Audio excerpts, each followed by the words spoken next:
Pour que ça bouge, un espace d'échange et d'apprentissage entre jeunes, pour les jeunes. Pour que ça bouge, des reportages, des chroniques et la bonne ambiance pour les jeunes. Pour que ça bouge, un environnement décontracté autour des thématiques discutées par des jeunes assistés d'un consultant. Pour que ça bouge, c'est tous les mercredis à 16h sur la 94.3. Ça va bouger sur Radio Cotonou.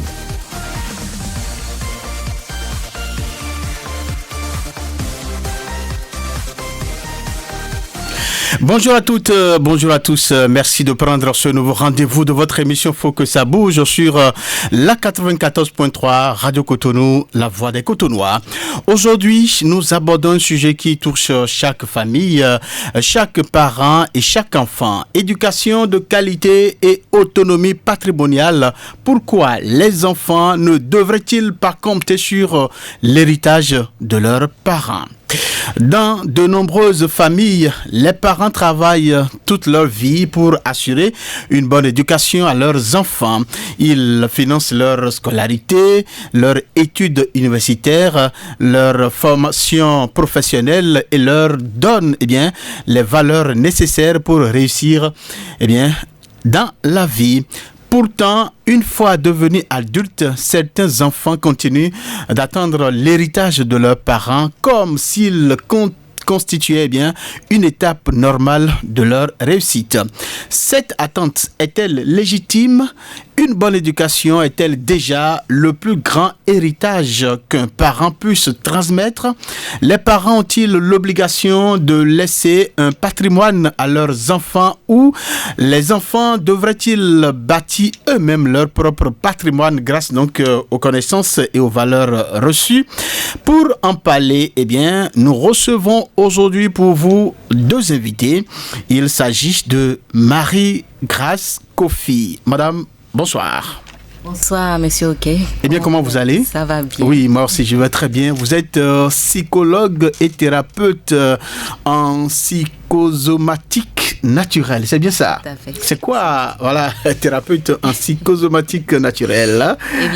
La psychosomatique naturelle, c'est de mettre l'organisme dans les conditions normales pour que les organes puissent répondre normalement à leurs fonctions vitales. D'accord. Voilà. D'accord. Nous aurons, avec le temps, on aura donc le temps de consacrer une tranche pour comprendre un peu tout ce qui est autour de cette thématique-là, n'est-ce pas ? Tout à fait. Merci beaucoup. Avec vous dans ce studio, nous avons également Kazmi Djidagor. Il est enseignant. Monsieur Djidagor, bonsoir. Bonsoir, monsieur le journaliste. Comment vous allez ? Ça va très bien. Vous êtes un ordinaire des lieux. De la maison.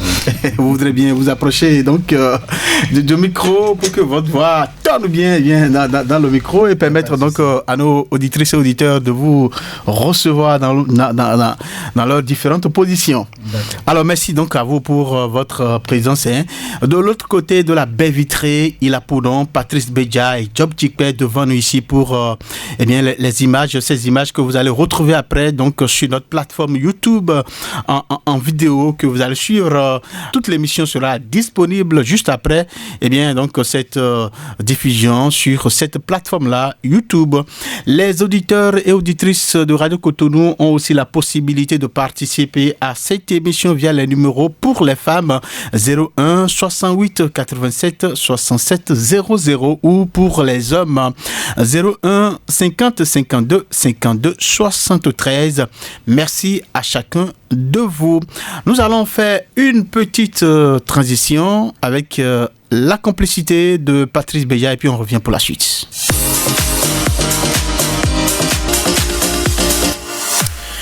Éducation de qualité et autonomie patrimoniale. Pourquoi les enfants ne devraient-ils pas compter sur l'héritage de leurs parents ?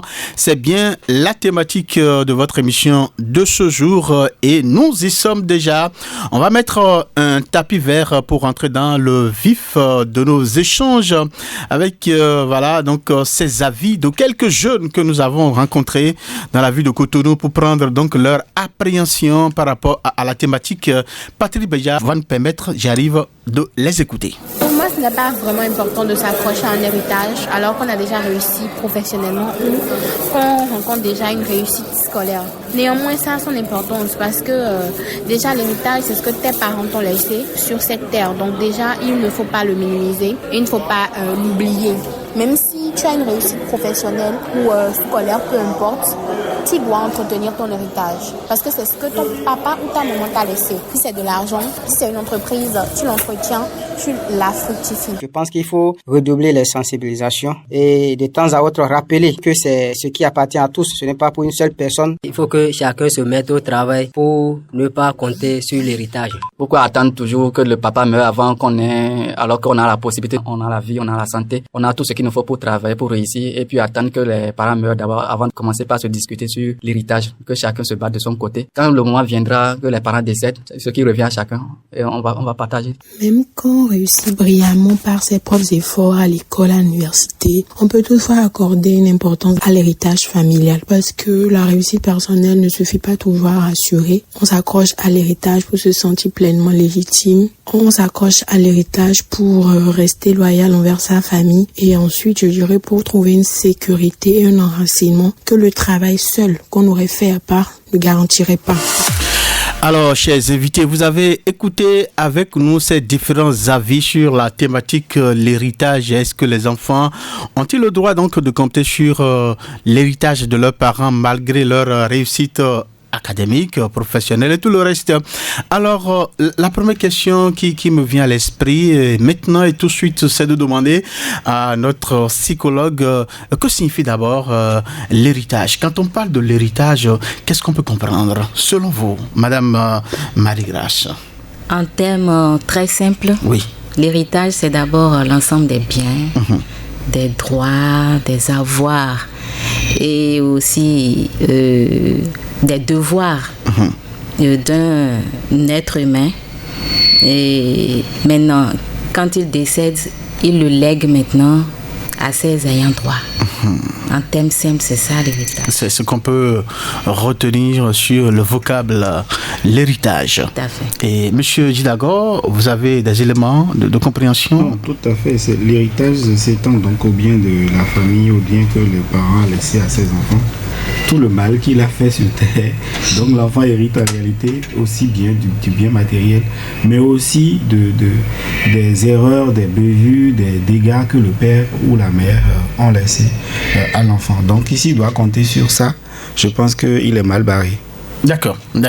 Tout compte fait, quand on parle de l'héritage, c'est tout ce qui a été donc légué par les parents, donc à leur progéniture, comme Madame l'a dit, à leur ayant droit, n'est-ce pas? Exactement. D'accord. Quand on parle d'attente, il faut aller un peu plus loin. D'accord. D'abord, nous avons un passé colonial. Nous avons aussi l'environnement. Les coutumes de la famille, tout ça se transmet de génération en génération. D'accord. Donc, on ne peut pas rester en superficie pour dire que les enfants ne doivent pas attendre d'héritage. Dans notre culture, oui.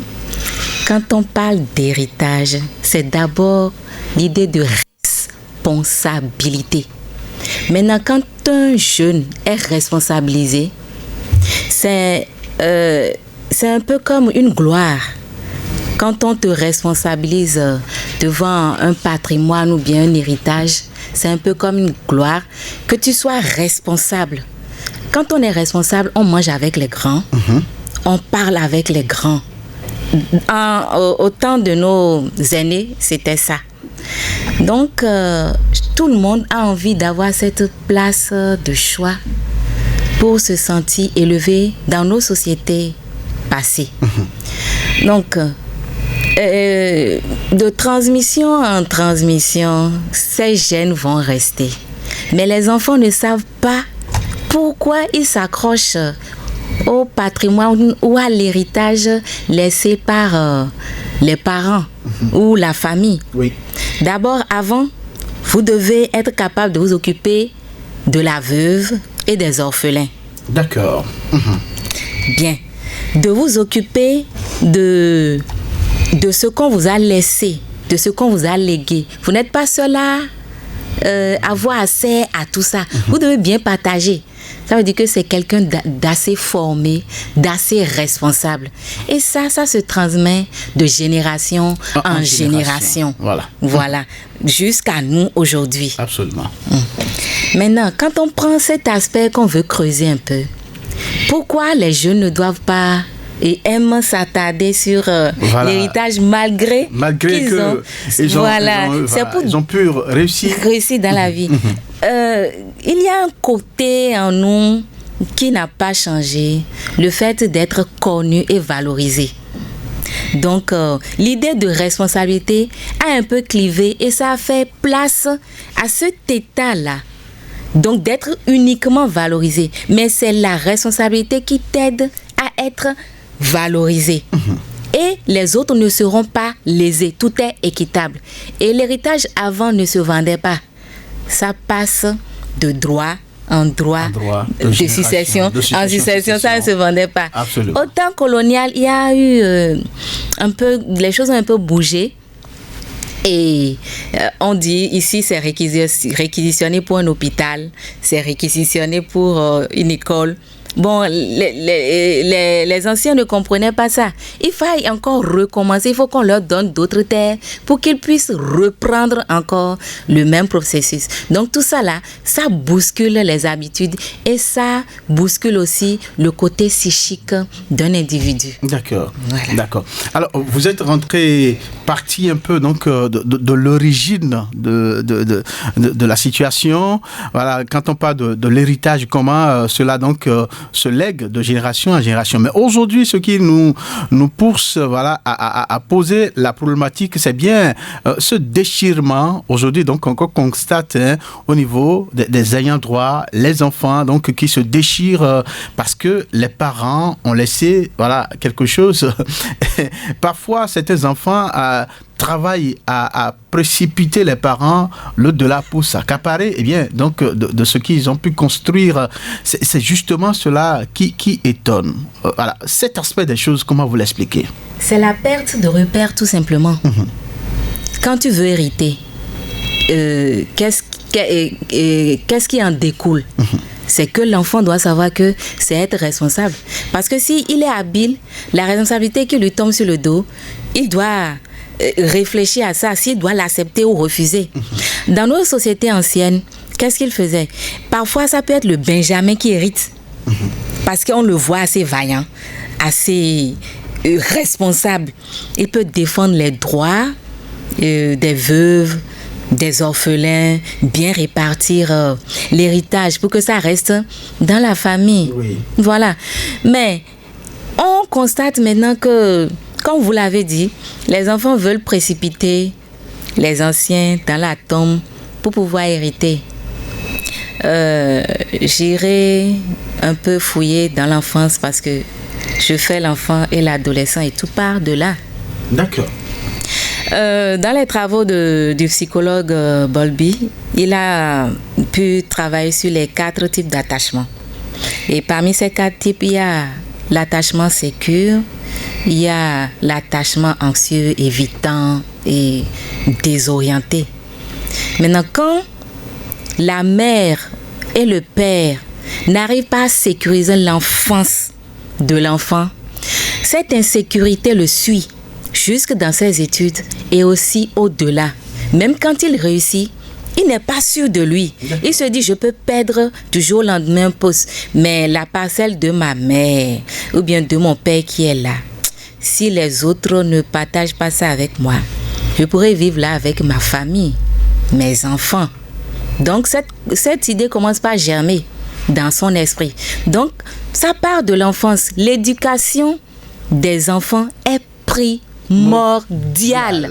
C'est pas l'éducation scolaire seule. L'éducation là, ça doit vraiment aller dans la sécurisation et le développement mental, psychique et le bien-être de l'enfant. D'accord. D'accord. Merci à vous, Madame Marie-Grâce Kofi, pour ces détails donc que vous apportez déjà. Alors, vous avez expliqué donc les valeurs qui sont autour donc de cette transmission des richesses donc des parents de génération en génération, ce qui a débouché donc sur l'éducation. Vous avez dit que l'éducation est capitale pour préserver ces valeurs-là. Alors, je bondis donc sur cette question de l'éducation pour rester avec Monsieur Jidago pour dire que, est-ce que selon vous, Monsieur Jidago, puisque vous êtes enseignant, donc vous êtes dans l'éducation, est-ce que l'éducation peut-elle être considérée comme le premier héritage qu'un parent peut transmettre à son enfant? Mais naturellement, c'est la base. C'est comme l'a dit Nelson Mandela, c'est l'âme la plus puissante qu'il faut pour transformer le monde. Mais transformer le monde aussi, mais transformer l'individu. C'est en allant à l'école que l'enfant apprend à compter, à lire et à découvrir le monde. C'est à travers l'école qu'il se découvre lui-même, qu'il découvre ses potentialités, ses capacités, ses compétences à exercer des métiers. Et donc, il choisit plus tard des filières dans lesquelles il évolue. Et donc, l'éducation le prépare plus tard à travailler pour devenir lui-même responsable de sa propre vie. Et donc, c'est l'éducation qui prépare l'individu lui-même à s'assumer, à s'assurer, à se responsabiliser dans la société.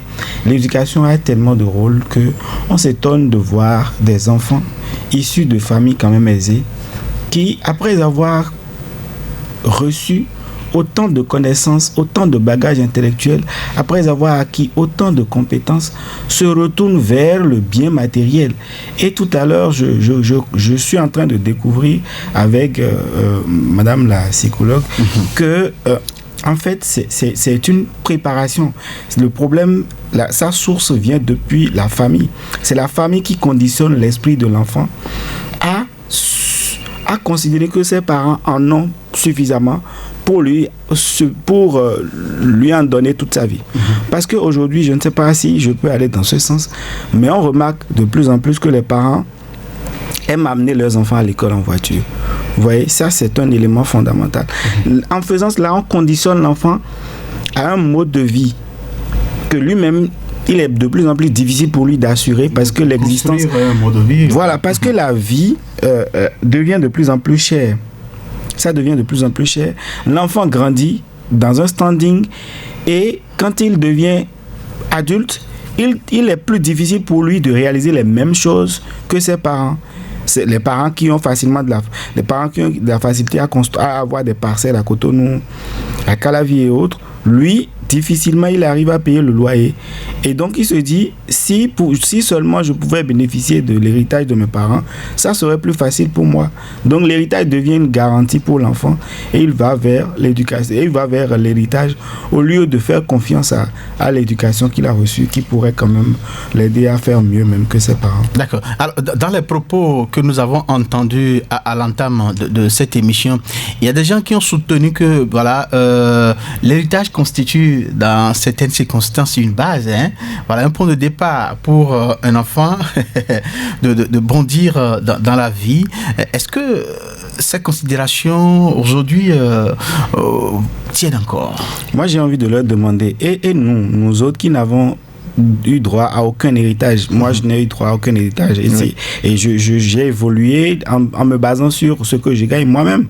Et donc, si les enfants, si on devrait considérer que l'héritage est une base pour réussir dans la vie, c'est que ceux qui sont orphelins ne réussiront jamais dans la vie. Non, c'est une considération. Peut-être avant d'être orphelin, les parents ont laissé quelque chose. Non, il ne faudrait pas qu'on limite la question à ce niveau. Il faut qu'on élargisse un peu plus la question. Oui, je reconnais effectivement que lorsqu'un enfant hérite, lorsqu'un enfant bénéficie d'un héritage, ça lui permet d'évoluer beaucoup plus vite dans la société et d'aider les autres, d'aider ses frères, d'aider ses propres enfants. Mais ce n'est pas pour cela qu'on devrait déresponsabiliser l'enfant, l'adulte, pour dire tu devrais uniquement compter sur ce que tes parents t'ont laissé. Moi, mon rêve, je le reconnais, c'est de laisser par exemple une petite villa à mes enfants, à mes filles, pour que demain, elles ne soient pas forcément obligées de se soumettre à un individu avant de vivre aisément. Mais elles ne doivent pas se dire que elles doivent compter uniquement sur ce que leur père leur a laissé, parce que c'est limitatif en fait. D'accord. Lorsque tu te dis que je vais partir de ce que mon père m'a laissé, le jour où tu verras le dessin de tête de mort sur les parcelles de ton père, tu vas te retrouver chez la psychologue et on a plusieurs cas à Djako. Ce qu'on ne souhaite justement pas. Alors, merci à vous. Ce que vous dites est tellement pertinent au point où, voilà, on a vu des enfants qui ont effectivement donc bénéficié de ces héritages-là, mais cela n'a pas été pour eux, voilà, un véritable appui. Au contraire, ça a été source de problèmes, de difficultés, de déchirements au sein donc des familles. Moi, j'ai eu la chance de travailler avec un psychologue dans son cabinet où il reçoit souvent des familles en pleurs parce que le père est décédé, et on a remarqué que le jour de l'enterrement du père, toute une cargaison d'enfants est venue pour se présenter. Et eux aussi, ils devraient partager le bien de la famille. Et donc, c'est dire que lorsqu'on part seul, lorsqu'on s'élève seul, lorsqu'on compte sur l'éducation, sur ce qu'on a appris soi-même, sur ce dont on est capable soi-même, je pense qu'on vole beaucoup plus rapidement de ses propres ailes que quand on compte sur les ailes d'autrui pour évoluer. Merci à vous, monsieur Jidagor. Alors, je viens à vous, madame Kofi. Dites-nous, quel effet psychologique produit le fait de grandir en pensant qu'on recevra un héritage important? Voilà, je vous le dis tout de suite, c'est la démotivation. N'est-ce pas? Oui, on a envie de rien faire. D'accord. Psychologiquement, l'enfant... Et vous voyez que c'est un peu comme une dépression, je dirais, lente. L'enfant tourne, se retourne.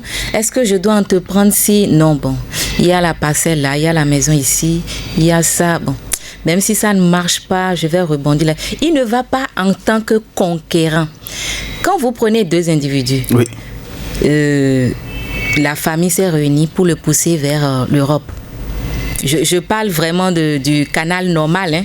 Voilà, on a mis les fonds et il est parti. Il sait que derrière là, c'est pas bon. Qu'il doit aller pour venir aider les autres. Il se bat comme un fou. Il sait que quand il va revenir là, il doit venir avec la solution. Il réussit ces gens d'enfants. Mais celui, bon, il y a déjà toi à la maison, même si tu ne réussis pas, bon, reviens quand même. On aura quelque chose ici pour toi. Ah non, dès que je vais là-bas, je dors. J'ai des idées, mais j'ai des études, mais je rate mes semestres. Non, voilà, je ne mouille pas le maillot. D'accord. Je ne mouille pas, c'est la démotivation. Et c'est une dépression en sourdine. Ça commence par... On l'a remarqué, c'est chez beaucoup d'enfants. Il y a des enfants d'éminents, quand même, des gens quand même assez balèzes quand même. Hein. Et l'enfant dit à son père, bon, je veux continuer là-bas. Le monsieur, il met son capital dedans, il sait que l'enfant va revenir avec ses diplômes. Mais il y va, il rate ses semestres, il va en boîte. Parce qu'au retour, il aura tout.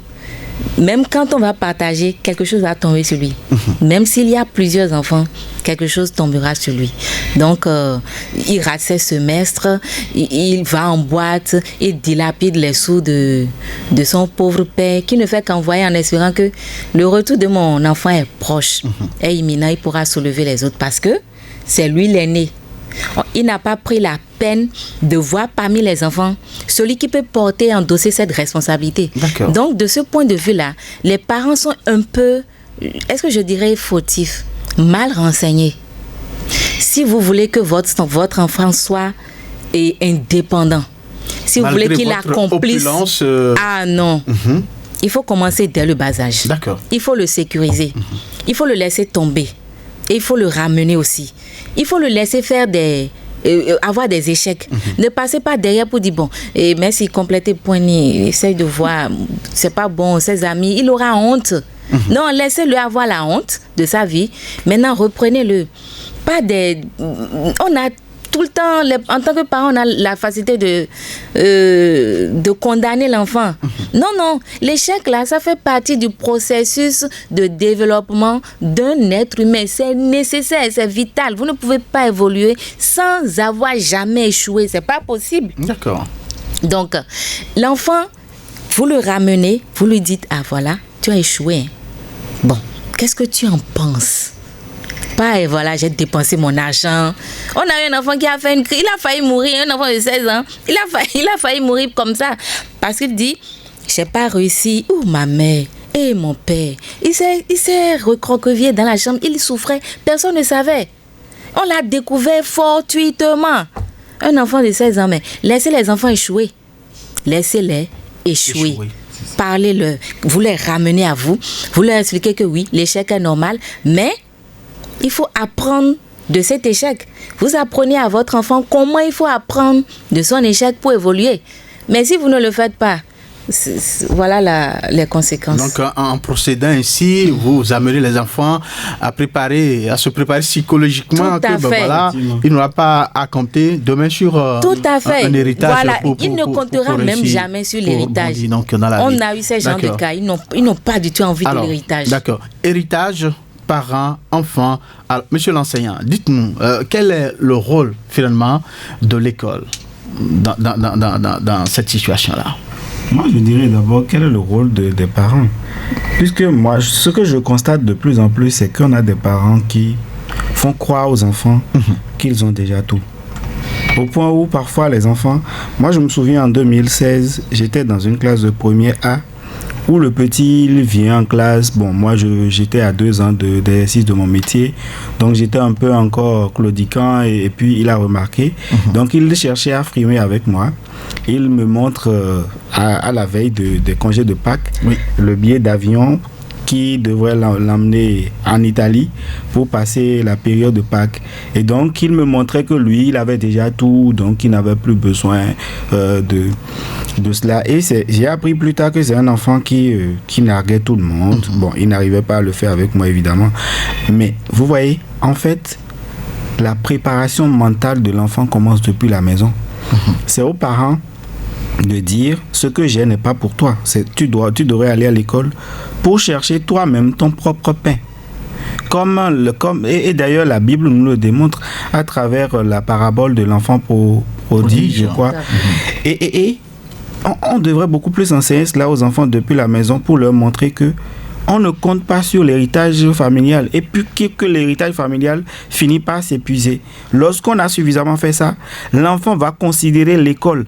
L'enfant aura beaucoup plus de considération, beaucoup plus de respect pour l'éducation parce que c'est, comme je l'ai dit, l'éducation qui lui permettra demain d'avoir du savoir, des connaissances, capable de réussir, d'affronter les situations qui se poseront à lui dans la vie. C'est en allant à l'école qu'il apprend à surmonter tous les obstacles qu'il aura rencontrés. Mais si déjà à la maison on lui a dit qu'il y a tout, tu as 10 parcelles, tu as 20 voitures, tu as un compte offshore en Suisse, tu as tout, l'enfant n'accordera jamais aucune importance à l'éducation. Vous pensez que si à ce niveau c'est raté, je voudrais parler donc de ce concours familial là, c'est raté, l'école ne peut rien faire moi je connais des parents, rattraper cet enfant là et les mettre sur l'orbite d'une bonne éducation. Je connais des parents qui obligent leurs enfants à aller à l'école à pied alors qu'ils ont des voitures à la maison. Je connais un parent d'autorité, je connais un enfant d'autorité qui vient à l'école à pied. Son père était pourtant grand cadre du pays et il m'a dit, papa m'a obligé à venir à l'école à pied parce qu'il me fait comprendre que je dois acheter moi-même ma voiture. Donc l'enfant considère l'école comme la seule porte qui pourra lui permettre d'acheter sa voiture demain. Et pour acheter sa voiture, qu'est-ce qu'il doit faire? Il doit réussir dans les études. Il doit apprendre ses leçons. Il doit passer les examens et être premier de sa classe, premier national. Là, heureusement, je voudrais profiter de votre radio pour me prendre un peu la grosse tête.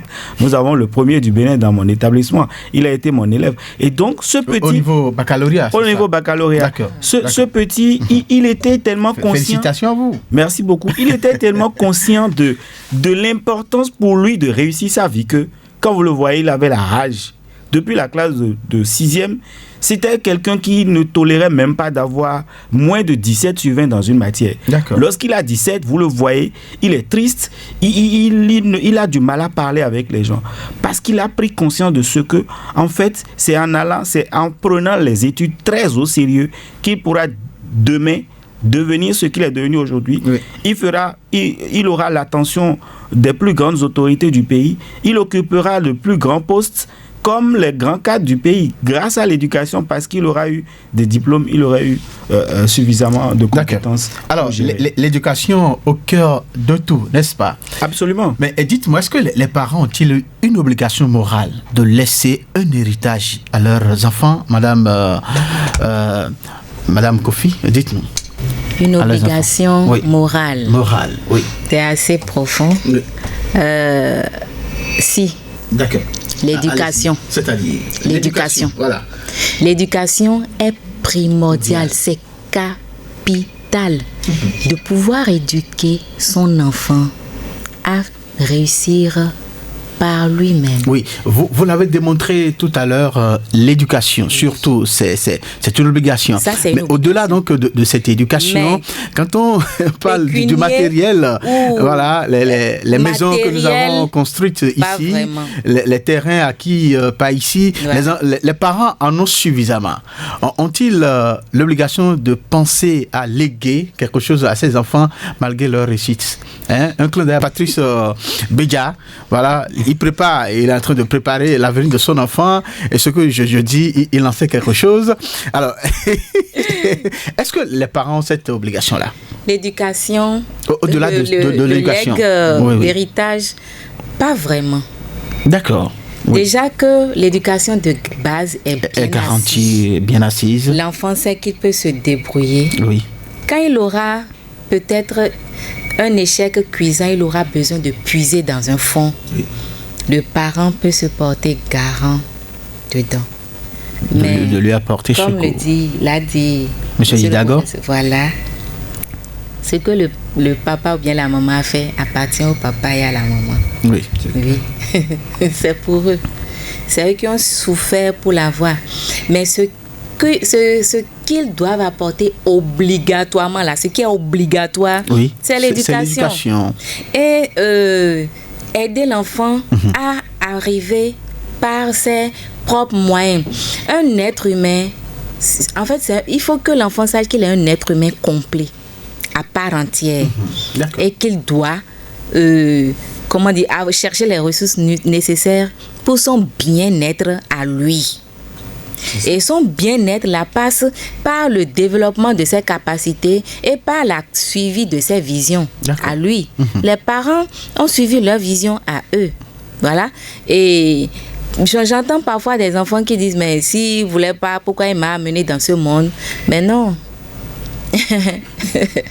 ça n'a rien à voir. Il t'a amené dans ce monde. Donc, il doit pouvoir assurer ton éducation. Il y a un enfant qui aurait porté plainte comme ses parents parce que pour l'avoir mis au monde sans le prévenir. C'est chose. Bon. Il y a des enfants. Oui, ça par exemple c'est l'éducation de base qui a été ratée. Il y a un pan de l'éducation qui a été raté. Voilà. D'accord. Alors, dites-nous, existe-t-il alors des situations où un héritage est particulièrement important, par exemple pour protéger des enfants vulnérables ou préserver un bien familial? Oui, tout à fait. Parce que quand vous arrivez à responsabiliser parmi vos enfants quelques-uns, oui, et à éduquer les autres, à respecter son avis, là, il y a les plus vulnérables. Il y a des enfants peut-être, je dirais, handicapés et autres.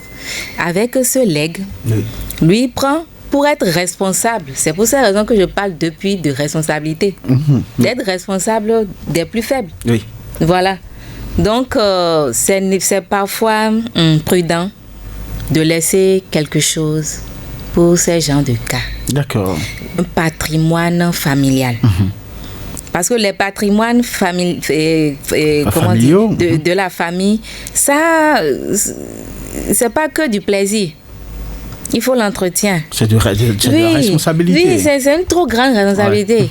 Donc, il faut quelque chose qui accompagne l'entretien de ce patrimoine-là. D'accord. Alors, Monsieur Jidago, dites-nous, que manque-t-il aujourd'hui dans nos systèmes éducatifs pour développer cet esprit de prise en charge de main pour que l'enfant n'ait pas à compter, voilà, donc, sur les biens de ses parents pour réussir.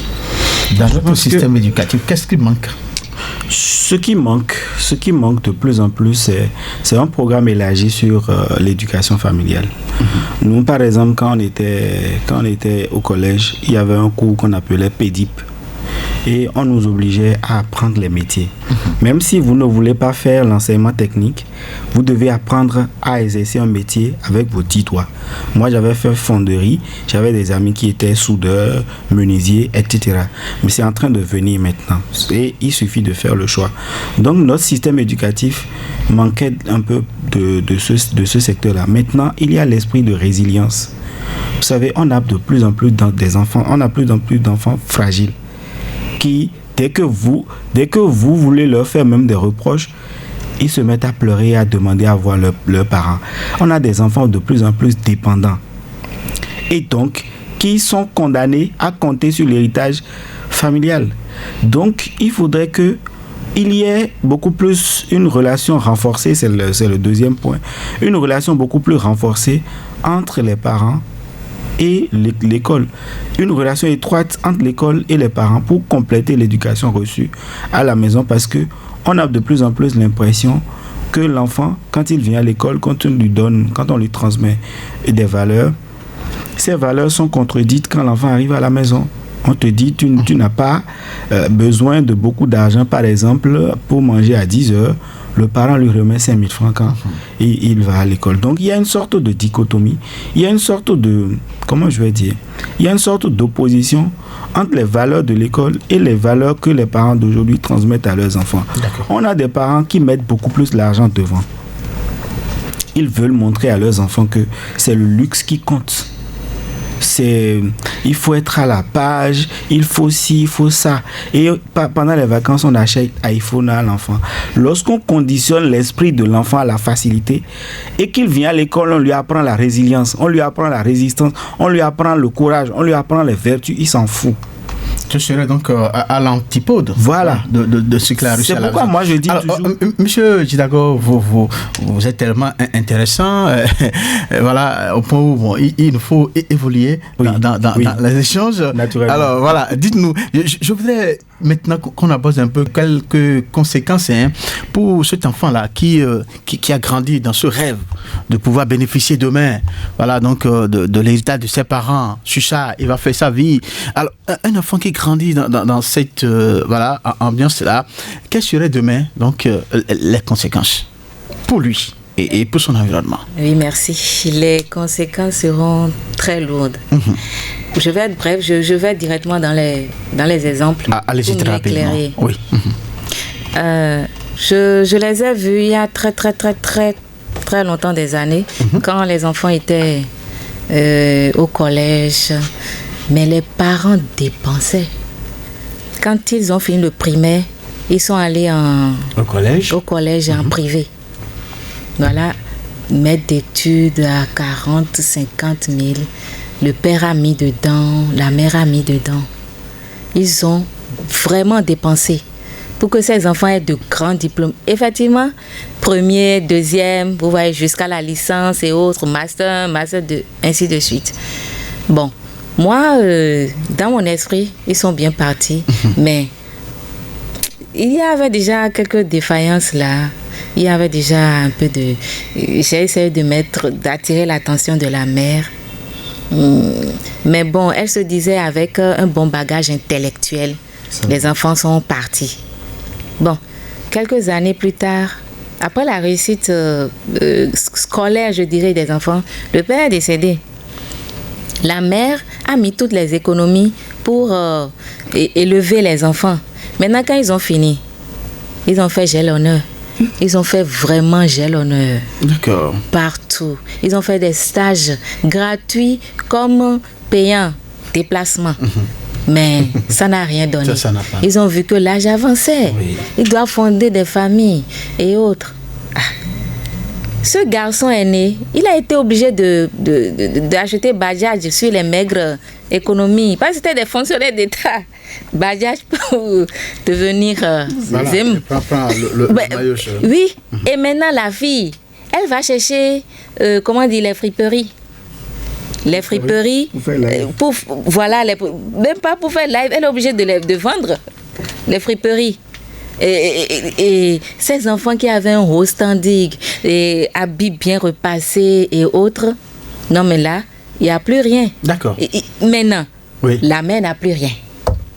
Les enfants dans leur tête, c'est que même si on me pousse jusqu'à, je prends mes diplômes, à l'arrivée, même si j'échoue ou bien je n'ai rien, il y a certainement quelque chose qui reste encore dans la marmite financière. Oui. Mais là, il ne reste plus rien. Le père est décédé, la mère est seule face aux charges.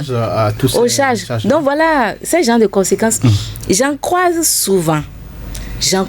Et franchement, je dirais aux parents, même si vous voulez que vos enfants fassent de grandes études, c'est bon, hein, mais il faut leur apprendre que ces grandes études-là, c'est pour un but. Pas pour vous, mais pour eux. D'accord. Voilà. Monsieur Didago, on est dans les conséquences pour cet enfant qui a grandi. Je vais aussi donner un exemple. J'interviens dans une maison où je suis répétiteur. Oui. Et l'enfant là était difficile. J'espère qu'il m'écoute et qu'il me pardonne. Il était difficile. Quand on vient, il fait 1 heure de temps en haut avant de descendre. Puis un jour, il a fini par lâcher. Vous voyez la voiture là? C'est pour moi. Vous avez une voiture? Il dit non. Il vous dit ça, cet enfant. Vous qui êtes son enseignant. En fait, le fait de mettre dans la tête de l'enfant qu'il est un héritier, le ralentit psychologiquement. En fait, on le déresponsabilise. On lui dit, tu n'as plus besoin de faire des efforts pour réussir dans la vie. Finalement, on ne l'aide pas. Hein. On ne l'aide pas du tout.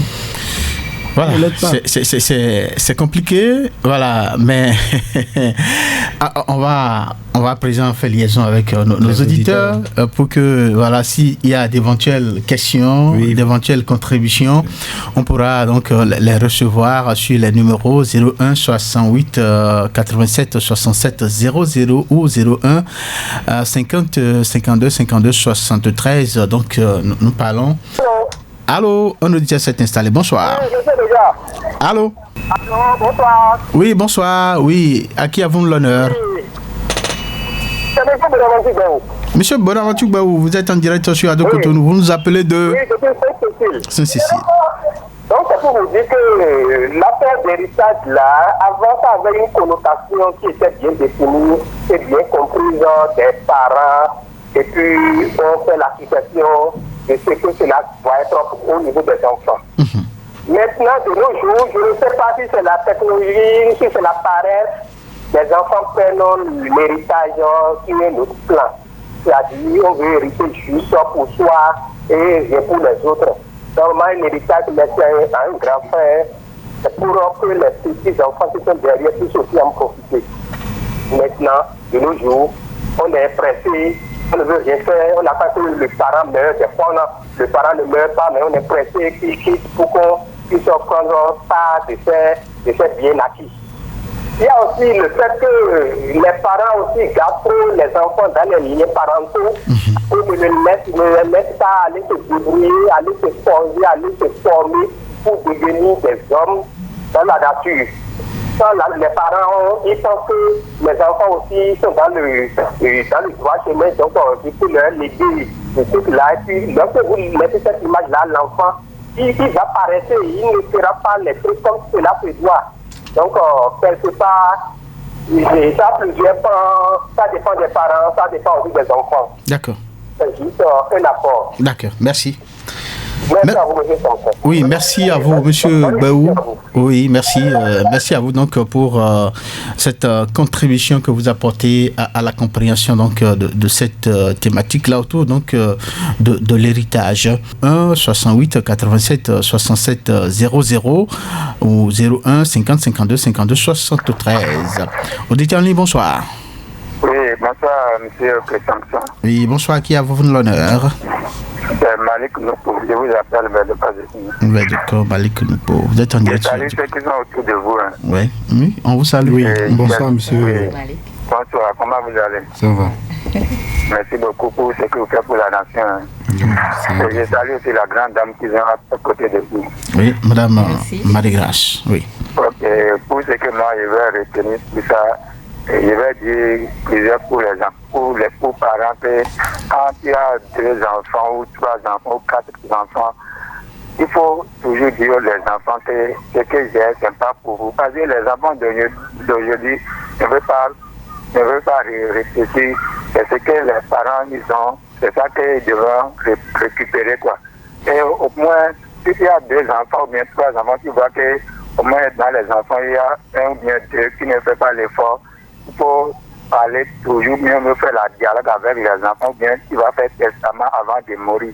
Sinon, après la mort des parents, je vois qu'il y a d'autres enfants qui disent que cette genre de terrain, ou bien ces des carrés là, on va vendre pour pouvoir faire des biens faciles. Il faut que les parents prennent les soins des enfants en même temps, sinon demain, ça deviendra autre chose, quoi. Merci. Et c'est ce que moi je voulais vous dire. Merci à vous, M. Malik Noupo. Donc, vous aussi, vous avez apporté une compréhension. Madame Marie-Grâce, M. Djidago, vous savez, il y a une famille où le papa, il est bien malade, et puis ils l'ont amené à l'hôpital. Et c'est un papa qui a eu la chance donc d'avoir beaucoup de matériel, hein. Donc voilà, pendant qu'il était actif. Et puis pendant qu'il est malade, les enfants avaient la possibilité de vendre rapidement une parcelle parce qu'il en avait suffisamment.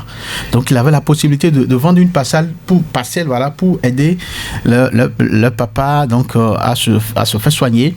Mais de façon unanime, ces enfants se sont entendus pour ne pas vendre la parcelle. Et puis le papa souffrait jusqu'à donc partir de ce monde. Mais ces mêmes enfants étaient prêts à vendre une parcelle pour organiser d'abord les funérailles. Après, ils se sont rentrés dedans. Finalement, ils sont 5. Parce que il y a quelqu'un qui est là, n'est-ce pas? On le reçoit rapidement. Allô, bonsoir. Oui, bonsoir. Oui, à qui avons l'honneur? Oui, vous avez Robert Beffet. Robert Beffet, vous nous appelez d'où? Vous ne me connaissez pas, ça ne fait rien. Je suis... Oui, c'est bien l'ancienne autorité de l'arrondissement, de 9e arrondissement de Cotonou, c'est bien ça. Je voudrais que l'autorité se présente donc assez...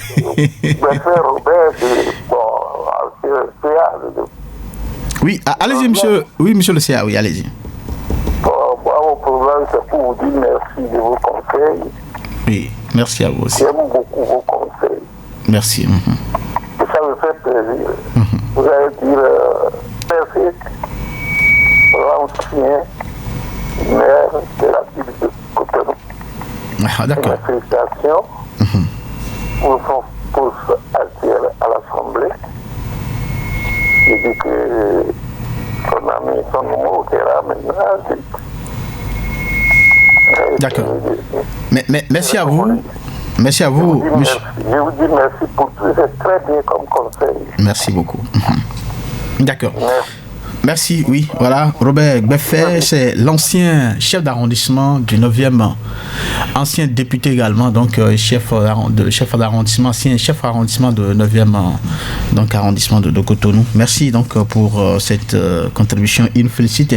Donc finalement, ce papa est décédé, les enfants ils sont rentrés dans les parcelles, sur 5, 3 sont décédés, et puis le tiraillement continue jusqu'à aujourd'hui.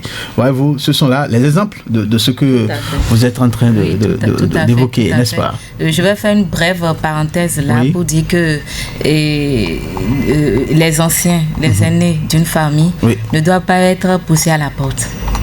Parce qu'en fait, ils sont des piliers pour, comment dire, et les enfants et la progéniture. Oui, mais aujourd'hui, les jeunes sont prêts à pousser ces enfants-là à la porte pour jouir. Voilà, pour jouir de l'héritage, justement. Mais les parents aussi, il faut qu'ils jouissent de leur propre héritage. J'ai des parcelles. À un moment donné, il faut que je vende une parcelle. Vous savez qu'il y a des enfants qui empêchent les parents de vendre. Non, il faut que je vende mes parcelles. Oui, pour moi-même. Pour avoir une grande vie. Quand je tombe malade, je n'attendrai pas mes enfants. Mes enfants, voilà, je vends ma parcelle pour, par exemple, continuer mes études ou bien avoir quelque chose à refaire ou aller aux soins, des soins de plaisir, par exemple, ainsi de suite. Il faut montrer à l'enfant que quand tu finis de travailler et que tu épargnes, il faut que tu prennes ça pour en jouir. Voilà. Mais tu gardes. C'est pour moi alors. C'est pour moi que tu es en train de réserver tout ça. Donc, il faut qu'on... Puis, je vais un peu titiller monsieur le professeur. Donc, très rapidement. Je vous prie vraiment d'aider nos enfants à l'école pour qu'ils puissent comprendre que vraiment la vie est très facile quand on connaît les principes et les lois. D'accord. Tout est dit. D'accord. Alors, très rapidement, juste 2 secondes pour un mot de conclusion en guise de conseil. Donc, très rapidement, pour finir, parce que le temps est complètement parti. On dirait même pas. Nous avons tellement de choses à dire. Tout à fait, c'est un sujet très profond. Il faut vraiment aller à la racine. Alors, monsieur Djidagor, en 2 secondes. Oui, il faut compter sur soi. Conseil. Sur ce qu'on a soi-même gagné. Ça, c'est beaucoup plus facile, c'est beaucoup plus aisé même. C'est quand même, quand vous jouissez de ce que vous avez gagné à la sueur de votre propre front, vous êtes plus heureux, vous êtes plus épanoui. D'accord. Que quand vous comptez sur les biens d'autrui. D'accord. Madame, moi, je vais interpeller le gouvernement qu'il permette aux écoles, à nos écoles, d'introduire un peu de pratique dans la vie des enfants. Un peu de pratique, pas seulement apprendre, bûcher et autres. Il faut que les enfants touchent du doigt, un peu de mécanique, ainsi de suite. Là, ça ouvre l'esprit. Voyez-vous, il y a des enfants qui ont fait le lycée technique, mais j'en reçois un, il fait la menuiserie, mais il n'a jamais fait de bois. Et il n'a jamais fait de fenêtre. Ces enfants après qui, donc, voilà. c'est un nouvel héritage. Et ils sont prêts à apprécier. Et je crois que je suis d'accord avec eux. D'accord. Merci à vous. On va vous retrouver dans d'autres numéros de cette émission. Donc, nous arrivons au thème de cette émission. Les échanges de ce jour nous rappellent qu'un héritage ne se résume pas uniquement à des biens matériels. Les connaissances, les valeurs, le sens du travail, l'intégrité, la discipline et la capacité à créer de la richesse sont également des formes de patrimoine qui accompagnent une personne tout au long de sa vie. Pour autant, la transmission d'un patrimoine matériel peut aussi représenter un soutien précieux lorsqu'elle est possible. L'éducation et le patrimoine ne s'opposent pas nécessairement, ils peuvent se compléter. Eh bien, la véritable question est peut-être celle-ci: l'héritage doit-il être le point de départ de la réussite ou le fruit d'un parcours déjà construit? À chacun d'y répondre. Merci donc à mes invités pour vos précieuses analyses. Merci également donc aux auditrices et auditeurs de Radio Cotonou. Merci à Patrice Béja qui est resté donc de l'autre côté de la baie vitrée pour nous conduire techniquement cette émission. Job Chico, celui qui a pris les images. Samson, ok, je suis resté devant le micro principal. Portez-vous bien. Au revoir.